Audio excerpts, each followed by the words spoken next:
Meus irmãos, boa tarde. Vamos conversar um pouquinho sobre o mandamento maior. Vou ler o trechozinho que está no Evangelho, que diz o seguinte: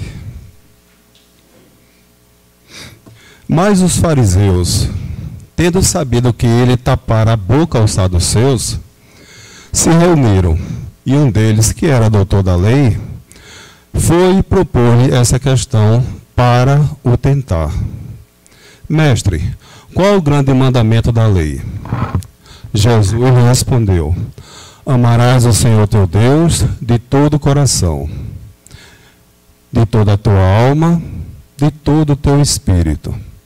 Esse o maior e o primeiro mandamento. E aqui está o segundo, que é semelhante ao primeiro. Amarás o teu próximo como a ti mesmo. Toda a lei e os profetas se acham contidos nesses dois mandamentos. Está em Mateus 22, versículo 40. Desse trechinho, é claro que se nós formos conversar, se palestrantes forem conversar sobre o mandamento maior, é um assunto que nunca acaba, né? Sempre tem ângulos diferentes, sempre tem posições diferentes, aprofundamento. Mas nesse textinho aqui, tão pequeno aqui, eu vou me deter mais em duas partes, que é a tentação que o doutor da lei tenta fazer a Jesus, e esse trechozinho que ele diz: amarás o Senhor teu Deus de todo o teu coração, de toda a tua alma, de todo o teu entendimento, ou espírito, né? Dependendo da tradução. No livro de Emmanuel, chamado Confia e Segue, ele dá algumas orientações sobre tentações.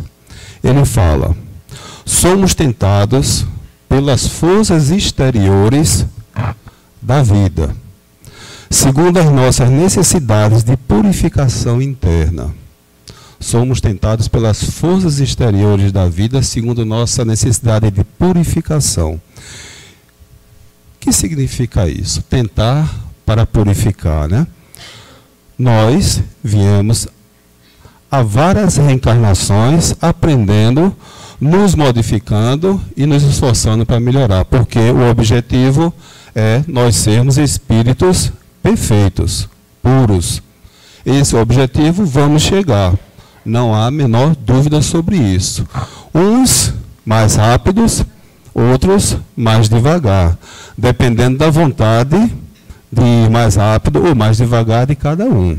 É o livre-arbítrio, cada um escolhe o seu caminho, mas vamos chegar a ser espíritos puros. Então, para a gente chegar a espírito puro, a espírito bom, a espírito perfeito, como Jesus é nosso exemplo, nós temos que reencarnar e sermos tentados segundo a nossa necessidade. Estava escutando essa semana um trechinho da palestra de Haroldo Dutra, e ele explicou um pouquinho sobre tentação. Ele explicou muito, né? Mas é interessante que ele diz: nessa encarnação que nós estamos agora, nós vamos nos examinar. O que é que eu gosto de fazer que não está de acordo com o Evangelho? Isso que a gente gosta de fazer e não está de acordo com o Evangelho, o que nos leva a melhorar, né? Nós vamos ser tentados nisso. Tentados em várias situações da vida para descobrir o que há errado em nós, segundo o Evangelho, para a gente fazer essa modificação. Mais na frente a gente vai detalhar um pouquinho isso aqui. Mas nesse mesmo livro ele diz o seguinte: assim é que renascemos habitualmente no plano físico, transportando conosco as deficiências individuais e os problemas domésticos, que nos reclamam extinção ou ajustamento. Se temos problemas domésticos, pai, mãe, irmão, filho, tia, porque hoje a família já é um conceito maior, né? Se temos problemas domésticos com relacionamento familiar e não conseguimos resolver nessa encarnação, com certeza, na próxima, vamos tê-los juntos para poder resolvermos. Se não resolvemos agora, na próxima, como temos dificuldade aqui, provavelmente vamos encontrar algumas dificuldades ainda na próxima reencarnação. Se conseguirmos resolver agora, tudo bem, melhor que viremos na próxima como amigos, como irmãos, como as pessoas que se amam. Será muito mais fácil a próxima reencarnação. Mas se não, então Haroldo Dutra diz o seguinte: vivemos muitas vezes e em cada vida dessa temos ainda imperfeições. Por exemplo, hoje que é tão socialmente aceito, né? A pessoa beber, a pessoa fumar, socialmente é aceito. Isso, digamos assim, a grande maioria faz, né? Beber e fumar. E aparentemente não há condenação a respeito disso, mas de qualquer jeito é um vício, né? Ora, se nós nascemos nessa vida e sabemos através do Evangelho e conhecemos as consequências, por exemplo, de manter uma vida através do fumo, usando esse vício, nós sabemos as consequências, mas resolvemos, depois de conhecer o Evangelho, de conhecer as orientações, de conhecer até a parte científica do mal que faz ao nosso corpo físico, decidimos combater esse defeito, essa imperfeição. Mas, de vez em quando, seremos tentados. Sofreremos tentações, para que nessas tentações nós possamos vencer, se realmente tivermos força e decidimos vencer essas imperfeições. Mas não só na bebida, em todas as situações na nossa vida que não estão de acordo com o Evangelho, seremos, eu vou trocar a palavra de tentado para experimentados, testados, porque nós, de alguma forma, pedimos esses testes, pedimos essas experiências para que a gente, nesse momento, veja que nós estamos fazendo a coisa errada, porque já conhecemos a coisa certa. E sabendo que é aquilo errado, a gente tem a força de não fazer, superar, e como ele disse, necessidade de nos purificar, de nos melhorar. Enquanto, até nosso irmão falou aqui, enquanto a gente não se melhorar, não avançar, não chegar a um estado relativamente perfeito, porque ainda não somos totalmente perfeitos, o sofrimento e a infelicidade ainda vão ser muito grandes em nossa vida. No outro livro chamado Vigilância, de Joana de Ângela e Divaldo Pereira Franco, ele diz o seguinte: tudo no mundo corporal é transitório, tudo materialmente passa. Além de passar, ainda se modifica com o passar dos anos, né? Forma de aprendizagem para vivências duradouras posteriormente. Então, tudo isso que nós temos aqui no mundo material, inclusive e acima de tudo o corpo físico, é material escolar. Estamos em sala de aula, reencarnado na Terra. Temos todos os materiais de aula, e aqui, no nosso caso, que somos espíritas ou simpatizantes, praticantes ou simpatizantes apenas, está aqui a nossa orientação sobre como utilizar o nosso material escolar. Corpo físico, casa, trabalho, amigos, relacionamento, todo o material escolar, Deus deu a cada um segundo a necessidade de aula de cada um. Para chegarmos no final da vida, ao desencarnar, chegar lá e olhar e dizer: eu venci, eu passei nessa aula. Porque senão vamos ter que voltar, como na escola, e refazer a aula, né? E ele diz assim, e continua dizendo, Joana de Ângeles: aquilo que mereces e de que necessitas, chegará no seu momento próprio. Aí isso quer dizer, vamos ficar sentados na beira da praia, tomando água de coco, esperando chegar aquilo que a gente merece, que a gente necessita? Não. A gente sabe que a gente tem que lutar, tem que melhorar, tem que se transformar, tem que aprender. Com nossa luta, com nosso aprendizado, com nossa dedicação à nossa evolução, o que a gente merece, pelo trabalho da gente, chega.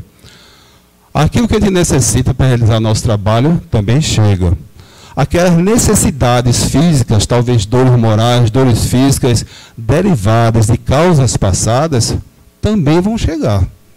Porque a gente tendo agora a compreensão e vindo a cobrança, entre aspas, de nossas ações mal feitas no passado, agora entendemos como pagar, ou como corrigir, ou como suportar para poder fazer aquela purificação que necessitamos. vemos muitas pessoas doentes, né? Muitas pessoas necessitadas, muitas pessoas acamadas, mas nenhuma delas está abandonada. Todas estão passando suas experiências necessárias pela compreensão, ou pela dor, ou pela necessidade, ou pela felicidade de tudo que acha que deve ter no mundo. E todos os bens materiais, todos os relacionamentos bonitos, bons e felizes, também é uma provação, é um teste. Cada um pode conseguir passar nesse teste ou não. São as tentações, são as coisas que vêm para a gente e que a gente deve aprender, compreender e passar nesses testes. E na Bíblia também tem um trechinho que fala sobre tentação. Em Tiago 1,14, ele fala: cada um é tentado quando atraído pela própria concupiscência. Concupiscência quer dizer atração, apego aos bens materiais. Então, veja, cada um, não é aquele grupo é tentado, cada um é tentado quando atraído pelo apego e pela cobiça dos bens materiais. Como é que isso acontece? Ele diz aqui, vamos examinar o termo tentado e atraído. Nós temos vontade de fazer, vou pegar o exemplo que eu dei aqui no começo, né? Estou com a vontade de tomar uma cervejinha gelada. Graças a Deus, eu não bebo mais. Estou com a vontade de tomar aquela cervejinha gelada, mas é a vontade. Por quê? Trouxe encarnações passadas. Ou adquirir nessa encarnação está dentro de mim, mas eu já descobri que isso, no mínimo, me faz mal fisicamente. Isso, no mínimo, vai me causar consequências que podem levar a doenças físicas. Só por causa disso, eu já deveria ter parado. Porque eu não quero machucar meu corpo físico, porque senão vou sofrer. Então, pela razão, pela compreensão, eu já deixo de fazer isso. Agora, juntando a razão, a compreensão, o Evangelho e a compreensão do mundo espiritual, do que eu vim fazer aqui, aí é quem tem que deixar mesmo. Mas, se eu tenho essa necessidade, entre aspas, essa vontade de tomar uma cervejinha, isso eu estou vendo, cervejinha, mas qualquer tentação, né? E vejo uma latinha ali de cervejinha bem gelada, eu tenho dentro de mim aquela vontade ainda, né? Não superei. Mas até aí tudo bem, ela está lá, eu estou aqui. Não aconteceu nada ainda. Mas de repente, como ele diz, eu sou atraído. Eu vou até ela, a tentação, pego e uso. Então, eu tinha a vontade, sintonizei, me atraí e fiz a ação. Realizei. Atraído é quando nos deixamos levar por pensamentos e atos a realizar os nossos desejos mais inferiores. Algumas pessoas podem pensar, poxa, meu Deus, mas eu penso isso, eu tenho desejo disso, eu sei que tudo isso é errado. Calma, estamos nesse estágio de pensar em coisas boas e coisas ruins. Não vamos nos condenar por isso. Seria ruim se, além de pensar, a gente se deixar levar e realizar essas coisas. Mas quando a gente pensa, a gente tem essas inferioridades ainda, esse desejo, e combate, já mostra uma evolução na pessoa. Já mostra um bem que a pessoa está adquirindo, está resistindo e conseguindo superar essas dificuldades. Quando sair dessa vida, que a gente não sabe quando vai sair, hoje, amanhã, daqui a um ano, daqui a 2 anos, ninguém sabe quando volta para casa, né, a parte espiritual. A gente chegando lá e conseguindo superar isso, a gente vai chegar, meu Deus, eu consegui, que felicidade. Foi tão rápido, foi só 60 anos, foi só 80 anos. Eu estou aqui no mundo espiritual, sei lá, 1 milhão, 1 bilhão de anos que eu existo. Não existe 3 bilhões de anos. E eu passei 60 anos lá, foi só um piscar de olho e eu consegui vencer. Foi tão pouco tempo eu consegui. Na outra não, eu me deixei levar, me desequilibrei e sofri as consequências. Agora não, já compreendi e passei, né? Vou trazer aqui uma historinha de um ratinho. Cada um, inclusive eu, vamos ver se essa história encaixa em alguma tentação que a gente passou em algum momento da vida. Qualquer tentação que, quer dizer, aquele desejo de fazer algo que não esteja de acordo com o Evangelho de Jesus. Aliás, ontem voltamos da visita do abrigo, aí eu fiquei com um colega aqui conversando, e ele falando das pessoas que ofendem umas às outras, né? E ele estava muito chateado, porque as pessoas ofendem, a pessoa diz isso com ele também, né? Aí a gente conversando, eu disse, olha, uma vez ele estava na palestra e falou sobre isso. Imagine que você vai entrar no manicômio. Hoje parece que não existe mais manicômio, né? Mas antigamente existia aquele local onde as pessoas colocavam, entre aspas, aquelas pessoas desequilibradas. Classificavam de doido, louco, maluco, tudinho, mas não é exatamente isso. Mas estava lá, né? O manicômio. Imagine que você entre no manicômio e todas aquelas pessoas comecem a ofender você. Lhe chame disso, lhe chame daquilo. Todo tipo de ofensa faça a você. Terminou sua visita, você sai do manicômio, fecha a porta e vai embora. Você se ofendeu? A pessoa se ofende quando vai fazer uma visita no lugar de pessoas desequilibradas. E depois sai, vai com raiva para casa, vai com vontade de se vingar, vai com vontade de revidar. E por que a pessoa não se ofende? Porque eles são doentes, né? É. Boa resposta. Todos que não seguem o Evangelho de Jesus são doentes. Todos nós somos doentes morais. Então, se todos nós somos doentes, quando a pessoa nos ofende, por que a gente fica chateado? Por que a gente fica com raiva? Porque a gente está no manicômio moral que é a terra. Nós somos doentes, somos. Talvez somos um doente com um pouquinho do olho aberto. Porque além de saber que todos somos doentes e reconhecer que eu sou doente, eu ainda tenho o Evangelho para me orientar. Então, eu sou um doente, mas aqui no Evangelho, além de dizer que eu sou doente, porque eu vejo que eu não faço essas coisas, eu faço pouco, já tenho uma direção para seguir, já tenho uma orientação para poder diminuir a minha doença. Talvez não fique bom nessa encarnação, mas algumas eu vou melhorando e fico bom. Mas aqueles outros meus irmãos que nem conhecem essa orientação e nem sabem, nem aceitam que estão doentes, então eu sou um doente melhorado, posso ver. Eles são doentes que não conseguem ver. Então, se ele me ofende e estamos no manicômio, por que eu vou ficar com raiva? Por que eu vou me ofender? Por que eu vou querer me vingar? Por que eu vou querer revidar com o meu irmão se ele não compreende o que nós já compreendemos? Não é para a gente ajudar ele a compreender? Então não existe, entre aspas, não existe motivo para a gente revidar, nem ficar com raiva das pessoas. Somos todos doentes. E essa história diz o seguinte, como eu disse, talvez alguma tentação que tenha acontecido com a gente possamos comparar nessa historinha, né? O ratinho avistou de longe a ratoeira. Ele disse, eu te conheço bem, máquina traiçoeira de que meu velho pai sempre anda falando. Não chego aí não, vendo-te assim de longe eu fico satisfeito. Desconfio de ti, mas sempre quero ver como isso é feito.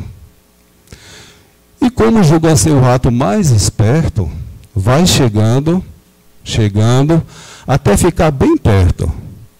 E olha e torna a olhar, e dando a volta inteira, não cansa de estudar a ratoeira. De repente, olha a tentação, de repente descobre que lá dentro tem um pedaço de queijo. Lá bem no centro, num ganchinho que parece pendurado. Aquilo é tentação, tenho certeza, diz o rato, né? Mas o queijo parece tão gostoso. Se pudesse de perto contemplá-lo, mas é preciso entrar, e entrar é perigoso. Meu pai assim o disse. Estará mesmo armada a ratoeira? Ah, isso é tolice. E vai entrando, entre aspas, vai se deixando levar pela tentação. E a gulodice sempre aumentando. E quando está bem perto, sente o perfume do queijo. Examina a cor, as formas e o volume, dizendo, eu te conheço, não me pegas. Até já te digo adeus. Mas não pode sair, está tentado. Deve estar muito bom. Oh, como cheira. Afinal, dá a dentada. Volta assustado, quer sair, mas não pode. A ratoeira já está fechada. Será que essa tentação do ratinho foi tão simples, né? Se deixou levar por uma coisa e no final viu que não deu certo. Será que acontece na vida da gente alguma tentação que o Evangelho não aconselha a fazer, mas nós fazemos diferente, e depois nós fazemos, puxa, não deveria ter feito isso. Olha a consequência do que aconteceu. E agora, como consertar? Tem como consertar, né? Não tem como voltar ao passado e desfazer, mas tem como consertar depois. Mas não poderia ser evitado? A gente não sabe já, talvez, a consequência que vai acontecer com aquilo. Por que a gente se deixa levar? Em qualquer tentação, em qualquer inferioridade que a gente tenha e seja chamado pelas tentações exteriores, como disse aqui no texto, né? Então, cuidado com as tentações. Vamos cair de vez em quando, mas com o passar do tempo a gente fica mais fortificado e deixa de cair nessas tentações, né? Uma tentação tão simples, né? Ter bens materiais, trocar o celular cada 6 meses, o computador depois de 3 meses perde a função, o camarada quer o mais adiantado, o carro não é do ano, o camarada quer trocar o carro do ano, a casa precisa pintar, depois de 4 meses tem que pintar tudinho, tem que fazer reforma, e sempre aquilo, eu tenho que parecer ou tenho que ser melhor que os outros. Mas deveria ser, eu tenho que ser melhor do que eu fui ontem. E não melhor do que os outros, como os outros são. Mas se deixa levar pela vaidade, pelo orgulho, e é tentado a fazer essas ações.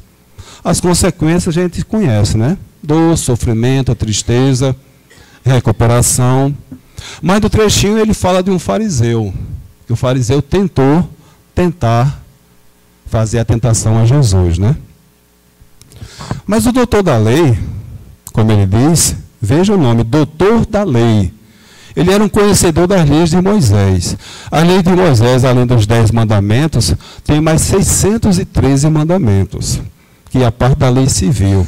E nessas leis tem aquelas leis que são para fazer, são positivas, como diz a história, né? E são mandamentos negativos.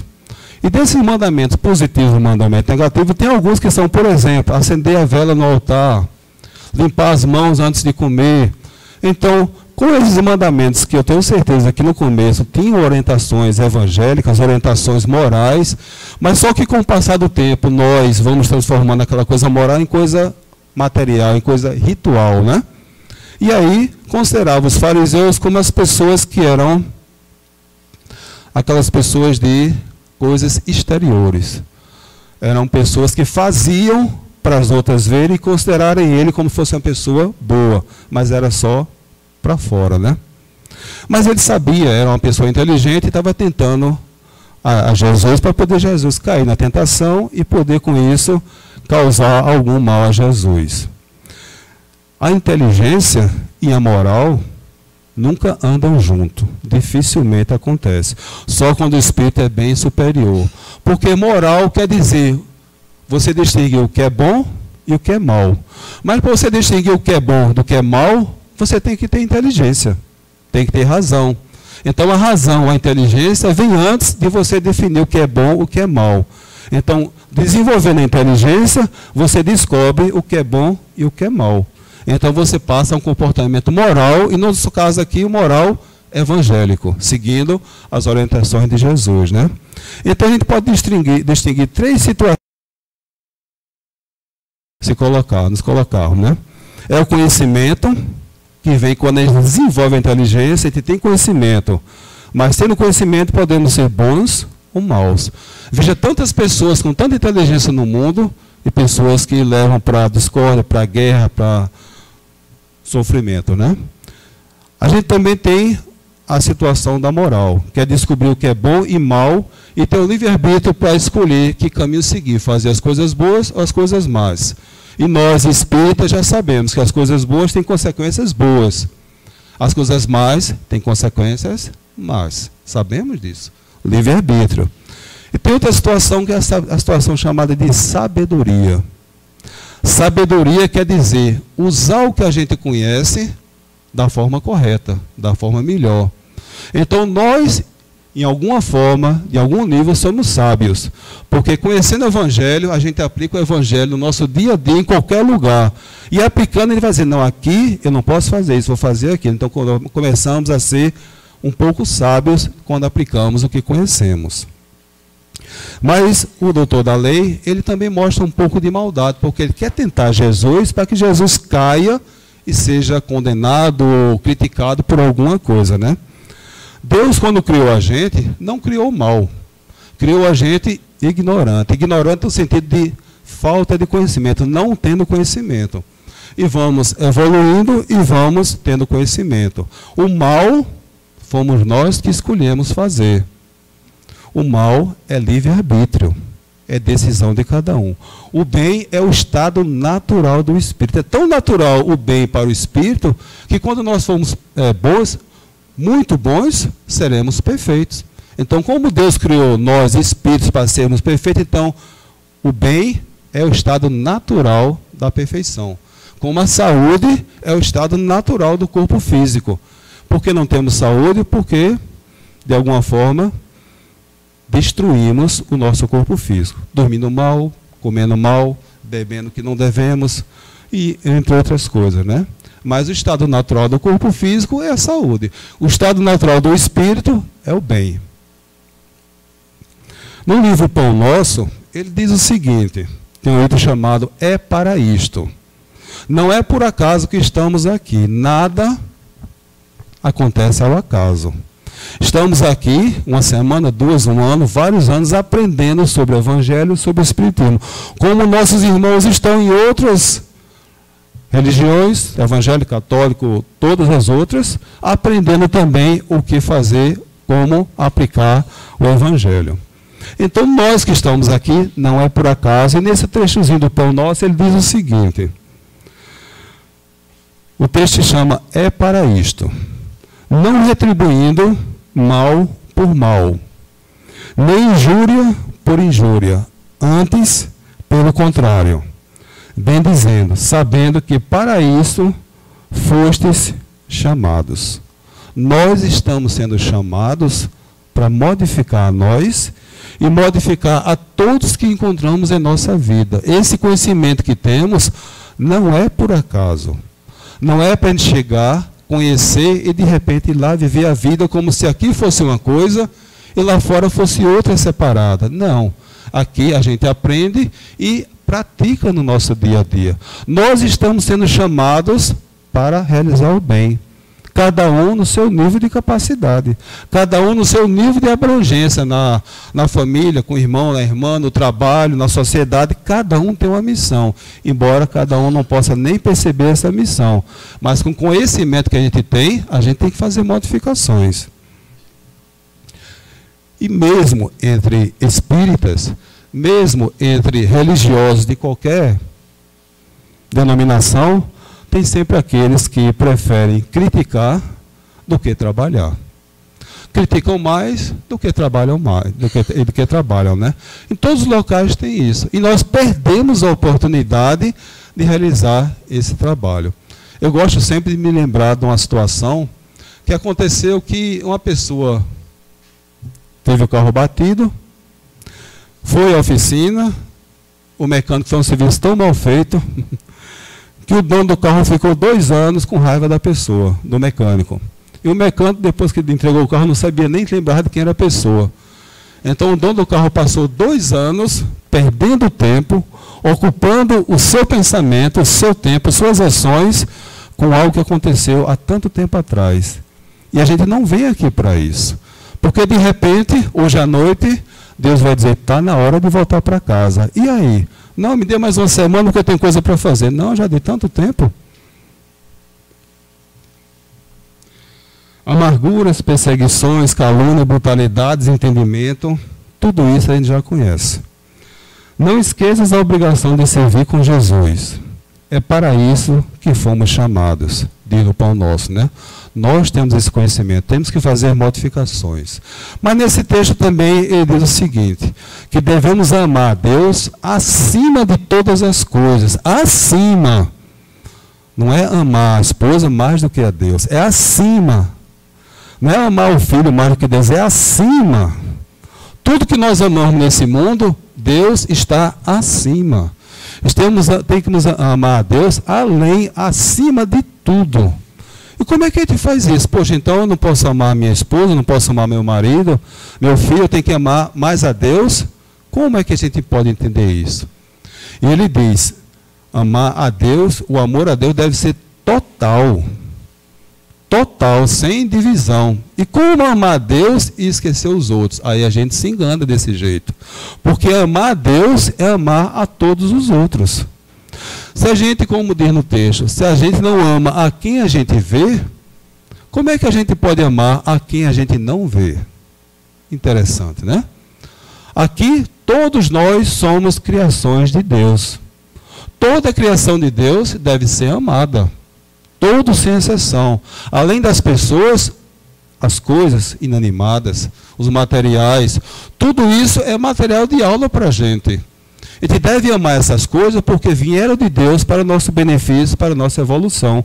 São materiais de aula, tudo serve para a gente evoluir. Porque quando a gente sair dessa terra, não vai levar nada, em tudo é material para a gente aprender.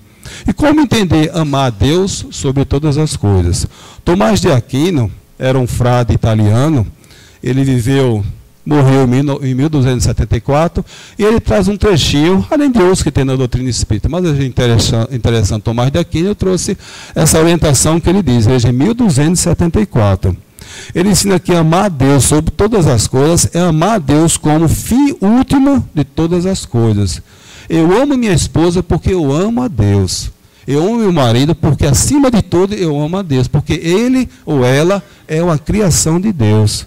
Eu devo amá-lo porque é uma criação de Deus, assim como eu também sou.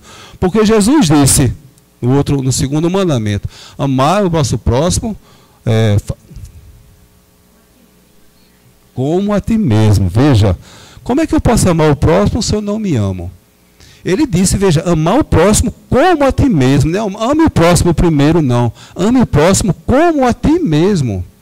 Eu estudamos o Evangelho e me amo porque descobri Jesus. Descobri Deus, descobri as leis e sei que sou importante e todos nós somos importantes, somos filhos de Deus. Então eu me amo, quer dizer, eu faço tudo para seguir o que Jesus ensinou, porque eu sei que tudo que ele ensinou é o melhor para a gente. Então isso é amor. Então, se eu me amo dessa forma, reconheço Deus, reconheço todos, então eu devo amar ao meu irmão como eu amo a mim mesmo também. Reconhecer nele tudo que existe em mim, que Deus me deu também. O marido que ama sua esposa, seus filhos, seus irmãos, deve amá-lo por causa do seu amor por Deus. Assim como o médico deseja curar o seu paciente, ele deseja curar porque ama, em primeiro lugar, a Deus. E Deus colocou na mão dele o outro irmão, um filho de Deus que é irmão dele, para aquele médico, no caso do médico, curar aquele irmão. Então ele deve fazer isso não pelo amor, em primeiro lugar, àquela pessoa, mas pelo amor a Deus. E depois o amor ao irmão. No livro chamado Comentário aos 10 Mandamentos, Tomás de Aquino diz o seguinte: para crescer no amor a Deus, é preciso que a pessoa se disponha a ouvir a palavra. Ouvir quer dizer aprender, estudar, compreender. Na casa espírita, como outras casas religiosas, tem sempre cursos, tem orientações. Aqui na Casa também temos cursos, né? Temos o EJA, temos o estudo do Evangelho, o livro dos Médiuns, livro dos Espíritos, tudo isso para a gente aprender. E ele diz, é preciso que a gente se disponha a ouvir, a aprender. Porque aprendendo, a gente decide e conhece o que é certo e o que é errado, o que fazer ou o que não fazer para a nossa felicidade e para a felicidade daqueles que nós amamos, também da família. E em seguida, quando a gente conseguir, para o bairro e para a cidade toda, né? Todos somos irmãos. E ele diz, a pessoa deve então olhar para a sua própria vida e meditar a respeito das inúmeras vezes em que foi objeto da benevolência de Deus. Estamos todos aqui reencarnados, isso já é uma grande benevolência de Deus. Reencarnamos para aprender. Cada um tem um corpo que necessita. Se eu reencarnasse no corpo de um de vocês, com as necessidades e experiências que eu tenho que viver nesse corpo, provavelmente eu não ia conseguir. Eu estaria com o material escolar errado na sala de aula. Então Deus me deu o corpo que eu preciso para poder aprender nessa sala de aula, nessa encarnação. Sou alto, sou baixo, sou gordo, não tem cabelo caído, tudo. É o meu material de escola. Graças a Deus, Deus me deu esse material de escola. Quando eu sair daqui, eu vou dizer, Deus, eu consegui com esse material de escola. Graças a Deus, Ele me deu exatamente o que eu precisava. E deu a cada um de nós aquilo que Ele precisa. A gente não pode usar o material escolar do outro, né? A gente pode até ser ajudado, mas cada um tem o seu. Ele diz também, crescer na virtude da paciência diante das adversidades vividas no dia a dia. Quando se suporta uma provação difícil, o amor cresce mais rapidamente. Aqui cai no caso que a gente falou do manicômio, né? Se a gente se acostumasse a ir à visita no abrigo, a ir à visita em hospitais, e a visitas em lugares onde as pessoas estão lá desequilibradas, que são chamadas por algumas pessoas de louca, desequilibradas, né? E visse todas essas dificuldades, todos esses problemas que as pessoas passam, porque hoje em dia, muitas dessas pessoas que não têm mais manicômio, né? Muitas dessas pessoas estão nos seus lares, as famílias estão convivendo com essas pessoas. Então, durante esse dia a dia, vendo essas dificuldades, vendo a dificuldade dos outros, o coração da gente não se endurece. Porque algumas pessoas falam, se acostuma. Não se acostuma. O coração da gente amolece. Mas amolece por causa da necessidade que a gente sente de amparar. Da necessidade que a gente sente de ter paciência. Porque de vez em quando tem um parente sofrendo, a gente não tem paciência, de repente o parente morre. Meu Deus, minha mãe morreu, meu pai morreu, meu filho morreu. E tinha perdido a paciência, mas de repente morreu e pede a Deus, meu Deus, por quê? Devia ter passado mais 5 anos, mais 10 anos, mas a gente perde a paciência e perde a oportunidade, né? Então estamos todos juntos para poder desenvolver a paciência. Como no manicômio, estamos todos doentes morais, estamos porque vamos vencer essa dificuldade, mais cedo ou mais tarde. Mais vidas, menos vidas, vamos superar essa doença moral, né? Que é a falta da prática do Evangelho de Jesus. Mas no texto seguinte ele diz, amarás o Senhor teu Deus de todo o teu coração, de toda a tua alma, de todo o teu espírito. Ele diz 3 coisas diferentes, né? Veja, de todo o teu coração, de toda a tua alma, de todo o teu espírito. Então deve ser 3 orientações diferentes. Não deve ser a mesma coisa. O que é que significa essas 3 orientações? De todo o teu coração. Quando a gente fala em coração, a gente pensa em quê? Coração significa amor, sentimento, né? Então a gente tem que amar as pessoas através do amor, independente de que a pessoa seja. As pessoas dizem, não, mas olhe, eu me casei, eu sou filho, eu sou pai, eu trabalho com fulano, mas eu me sinto tão bem, eu amo. Não, se você sente bem com a pessoa, não é amor. Porque sentir bem não é amor. Amor é quando a gente está com a pessoa e faz aquilo que a gente aprendeu do Evangelho. No Evangelho ensina muitas coisas de como praticar com o próximo. Porque eu me sinto bem com o fulano. Me sinto bem porque ele traz o café da manhã na cama. Ele não precisa que eu trabalhe. Todo final do mês ele me dá o dinheiro, eu me sinto bem. Ele me dá o carro, eu me sinto bem. Sim. E a minha evolução? A minha prática no dia a dia? Eu vencer dificuldades. Eu sentir bem é amor? Não é. Talvez seja acomodação. Então, sentir bem não é amar a pessoa. Amar a pessoa é fazer com a pessoa, ou para a pessoa, aquilo que a gente já compreende que o Evangelho ensina. Da mesma forma na situação. Essa situação que eu estou é muito... Eu amo essa situação que eu estou. Eu trabalho, tenho minha situação, tenho meu carro, tenho minha casa, eu amo essa situação. Eu me sinto bem nessa situação. Isso não é amor.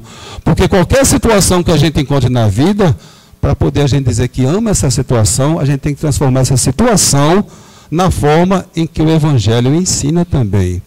Se aquela situação não está boa, a gente pensa, pô, eu já estudei, eu já li o Evangelho, já li até o Livro dos Espíritos, participo até do curso do ESD e outros cursos, já tenho essa compreensão. Então, se essa situação está acontecendo, o que eu devo fazer para demonstrar meu amor a Deus? É mudar aquela situação da forma que a gente compreende e já entende o Evangelho. Ninguém vai pedir que a gente mude porque a gente é santo. Fazer daquilo ali um santuário, alguma coisa que esteja além da capacidade. Não. É o que a gente consegue fazer, que já está ao nosso alcance, né? Isso seria de todo o coração. De toda a tua alma. Quer dizer, teria mais coisa, mas a gente tem um pouquinho tempo, né? Tem 10 minutos só. De toda a tua alma. Veja, na doutrina espírita a gente entende o quê? Ou a gente aprende que alma tem uma diferença para espírito. E qual é a diferença de alma para espírito? Ora, quando nós não estamos encarnados, quando não estamos ligados a um corpo físico, estamos no mundo espiritual, a gente chama, olha, é um espírito. Ele se materializou, ele conversou, ele falou através de alguém, é um espírito. Aí quando o espírito reencarna, quer dizer, nasce, através da gestação, nasce, aí tem um corpinho, aí vai crescendo, a gente chama, agora essa pessoa é uma alma. Por quê? A alma quer dizer espírito encarnado. É só uma pequena diferenciação e às vezes faz confusão, né? A alma é o espírito que reencarnou. Espírito que não reencarnou, chama simplesmente de espírito. Só uma pequena diferença, né? Que na realidade não faz tanta diferença. Mas, veja, de toda a tua alma, ele fala aqui agora o quê?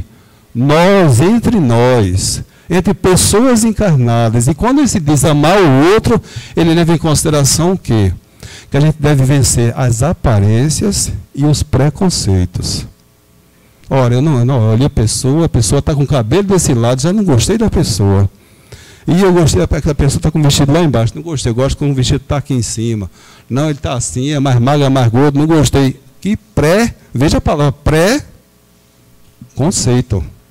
Você faz um conceito sem nem conhecer a pessoa, sem nem saber as dificuldades que as pessoas estão passando, e faz um pré-conceito.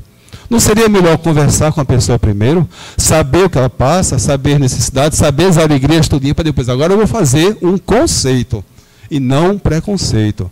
Mas as pessoas já aparecem, olha assim, a pessoa já começa a dizer, a pessoa desse jeito assim é ligada àquilo, então já faz um preconceito. Por isso, fica distante da pessoa. Não dá a chance de fazer nenhuma amizade com a pessoa.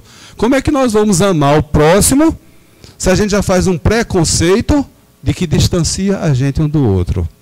Até pela aparência também, né? Esses corpos físicos que nós temos são as belezas, é o nosso material escolar. Quando a gente deixar essa terra, todo mundo volta a ser espírito. Todo esse material vai para baixo da terra, vai se desfazer e volta à natureza. Então, a vaidade que nós temos ainda, mas a vaidade exagerada, vai dar uma dificuldade muito grande para o espírito quando ele desencarnar, até aqui mesmo na terra, né?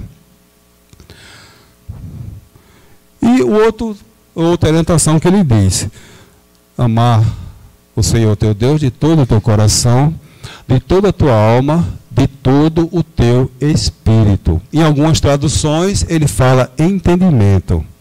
Ora, espírito ou entendimento. Entendimento que seria o quê? Amar a Deus de todo o meu entendimento.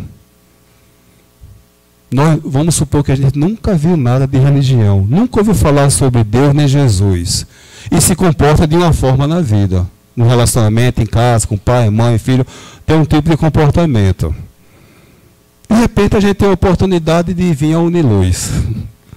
Chega a Uniluz e começa a escutar sobre o Evangelho, sobre as orientações de Jesus, sobre os ensinamentos de Deus que vêm através de Jesus, sobre os missionários que vieram à Terra ensinar e se entregar com amor e a vida para mostrar o que é bom, o que é belo e o que faz bem para as pessoas.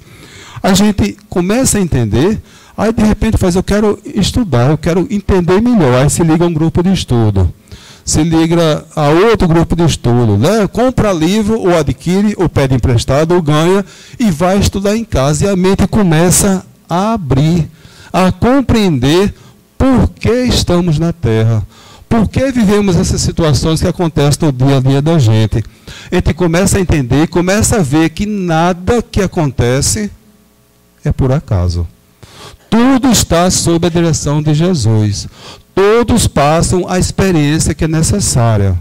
Mas não é fatalidade. Ninguém vem à Terra para dizer, olha, você quando tiver com 20 anos, você vai matar a pessoa. Não existe isso. A pessoa quando vem à Terra, vem com suas experiências programadas e vem com suas necessidades.